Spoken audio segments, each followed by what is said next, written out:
અહીંયા કોલસાની ખાણો છે. આ ઓલા સામે દેખાય છે એ કોલસાના પટ્ટા છે અને આ તેલંગાણાનું છેલ્લું કામ છે. પછી અહીંથી આગળ થોડાક જાઓ એટલે આંધ્રપ્રદેશ લાગશે. આ તેલંગાણા છે. અહીંયા આપણે જેમ જ્યાં કચ્છમાં કોલસા નીકળે એમ અહીંયા પણ ડુંગરમાંથી કોલસા નીકળે છે ભાઈ. કાયમની 1500 થી 2000 ગાડી ભરાય છે. બાકીની આ પટે ટ્રેન ભરાય છે. રાજામાં હજી ટ્રેનમાં માલ જાય છે. વેગીનું ભરલ પડ્યા છે.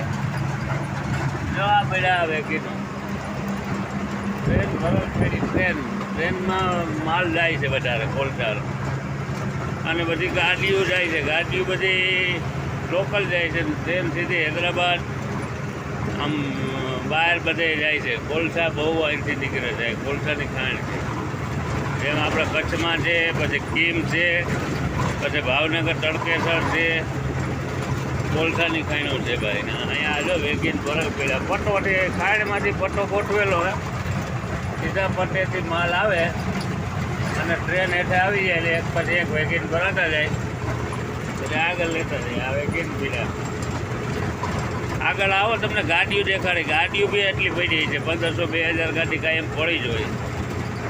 બધી કોલસા માલવાવાળી બધી 14 વ્હીલ 16 વ્હીલ 12 વ્હીલ નંબરે ઓછી કોક 14 વ્હીલ જ છે. 14 ને 16 નાની ગાડી જ નંબરે 12 વ્હીલ કે 10 વ્હીલ કે કોઈ ગાડી. કોલસાના જો વેગીન ભરલ પડ્યા. આગળ જો ઓલો કોલસાનો પારો કરેલ છે.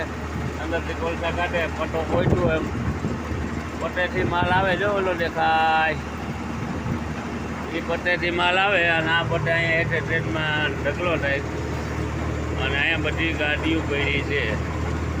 આ બધી ગાડીઓ છે એ અહીંયા લોકલ જ જાય. આંધ્રમાં વરંગલ છે, હૈદરાબાદ છે, ખમમ છે, બધી આંધ્રમાં જ જાય. બાકી બધી ગાડીઓ લોકલ. બાકી ટ્રેનમાં જાય છે. બહુ માલ જાય છે. ટ્રેન ના હોય તો માલ ઉપડે એમ નથી. એટલો માલ અહીંથી પ્રોડક્ટ છે. આ ભારતનો પંપ છે. ગાડીઓ છે. હવે ગાડીઓ જ પડી હશે. એટલી ગાડીઓ આવે કે જેને 1500-2000 ગાડી બધી ભરલ ને એમાં વારા મને અહીં એસોરન થઈ લોકોની.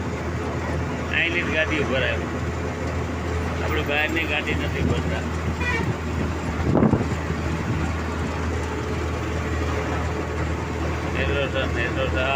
ભાઈ એસોરન જો પંપમાં પડી 14 વ્હીલ 12 વ્હીલ 14 વ્હીલ 16 વ્હીલ. કોર્ટની સિસ્ટમ હજી ઓછી આવી. આ ચાલુ થયું 2019માં.